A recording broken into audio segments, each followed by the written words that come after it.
మూర్తి గారు పెళ్లి తర్వాత అలా చేయడం తప్పు అన్నారు, తప్పే. ఇప్పుడు ఆనెస్ట్గా చెప్పండి, పెళ్లికి ముందు మీ గర్ల్ ఫ్రెండ్స్ ఉన్నారు లేదా?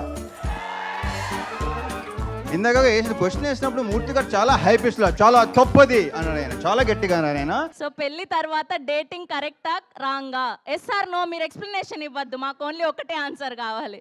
మీ క్వశ్చన్ మీ ఆయన గారిని అడిగితే ఏం చెప్తారు చెప్పండి ముందు.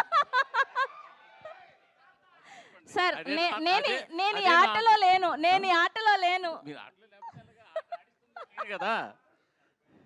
అయ్యయ్యో, ముందు మీ ఒపీనియన్ చెప్పండి, దాని తర్వాత నేను చెప్తా. 100% తప్పండి. 100% తప్పు. ఓకే, మూర్తి గారు చెప్పారంటే అది తప్పే. నెక్స్ట్ నిశాంత్ గారు. ఓకే, వరుసగా మొదలు పెడదాం అక్కడి నుంచి. రాంబాబు గారు చెప్పండి, పెళ్లి తర్వాత అబద్ధాలు చెప్పడం కరెక్టా రాంగా? చెప్పొచ్చు, అబద్ధాలు చెప్పొచ్చు. ఓకే, సో రవితేజ గారు ట్రైలర్లో చెప్పినప్పుడు తప్పు లేదు, అబద్ధాలు చెప్పొచ్చు. ఎవరి కోసం? గర్ల్ ఫ్రెండ్ కోసం పెళ్ళానికి అబద్ధాలు చెప్పచ్చా అని. ఓకే, నిశాంత్ గారు చెప్పండి. పెళ్ళి తర్వాత గర్ల్ ఫ్రెండ్ని కలవడం కోసం వైఫ్కి అబద్ధాలు చెప్పడం కరెక్టా రాంగా? ఎందుకు అడిగితే తీసుకెళ్తుందిగా. ఆహా, ఓహో, మీకు అంత కంఫర్ట్ జోన్ ఉందా? ఉండాలండి, అప్పుడే కదా మంచి అండర్స్టాండింగ్ ఉంటుంది. ఓకే, మీరు జాగ్రత్త, ఇవన్నీ లైవ్ ఇంటికి వెళ్ళాక ఇవ్వాలి. ఓకే, ఓహో, మీరు ఆల్రెడీ మైక్ రెడీగా పెట్టుకున్నారా? రెడీ, ప్రిపేర్డ్గానా?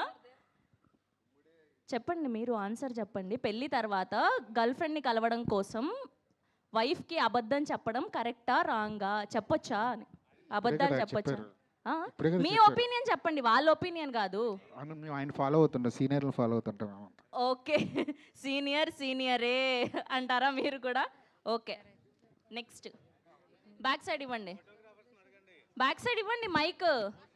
వాసు గారు, ఓన్లీ వాళ్ళు మాత్రమే ఆన్సర్ చేయాలా, మీరు చేయరా? చెప్పమ్మా. ఓకే, ఏదైనా ఆర్గ్యుమెంట్ అవుతున్నప్పుడు ఆ ఆర్గ్యుమెంట్ నుంచి బయటకు రావడానికి, దాన్ని ఇగ్నోర్ చేయడానికి ఐ యామ్ బిజీ అని వెళ్ళిపోతారా, లేదంటే దాన్ని అలానే ప్రొలాంగ్ చేస్తారా? ఇంత పెద్ద క్వశ్చన్ అమ్మా నన్ను అడిగేది.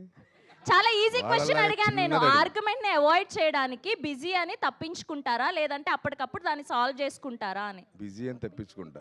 బిజీ అని తప్పించుకుంటారు. Very nice. అండ్ ఇందాక క్వశ్చన్ చేశారు కదా అందరినీ మీరు, నేను ఎవరిని కాదు ఒక్కరిని ఒకే ఒక క్వశ్చన్ వేస్తాను. మూర్తి గారు ఎవరిని నేను ఓన్లీ మూర్తి గారు. ఇందాక వేసిన క్వశ్చన్ వేసినప్పుడు మూర్తి గారు చాలా హై పిచ్లో చాలా తప్పది అన్నాడు ఆయన, చాలా గట్టిగా అన్నాడు ఆయన. ఒకటి చెప్పండి మూర్తి గారు, బీ ఆనెస్ట్. అడిగినా మీరు అడుగుతారు కదా నన్ను. ఓకే సరే, మిమ్మల్ని ఇబ్బంది పెట్టే క్వశ్చన్ అదే కాదు, డెఫినెట్గా 100%. నేను అలా ఇబ్బంది పెట్టినాను ఎవరిని, నేను ఇబ్బంది పడినో ఎవరిని పెట్టను. మూర్తి గారు పెళ్లి తర్వాత అలా చేయడం తప్పు అన్నారు, తప్పే.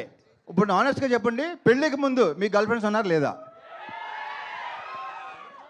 పెళ్ళికి ముందు ఉన్నారు ఎంతమంది? ఇప్పుడు లెక్క, ఇప్పుడు నేను ఎక్కడ ఆయన ఉండండి బాబు ఒక నిమిషం. సార్ ఇప్పుడు ఎక్కడ నేను రివైండ్ చేసుకుని లెక్క చెప్పాలి మీకు చెప్పండి. ఏంటిది? నేనేం నా స్వీట్ మెమరీస్ ఆటోగ్రాఫ్ లాగా ఇప్పుడు నేను మొత్తం లెక్క తీయాలి కదా. ఇప్పుడు నచ్చారు, సూపర్. మన ఇద్దరు పక్కన మాట్లాడుకుందాం తర్వాత. Okay, thank you.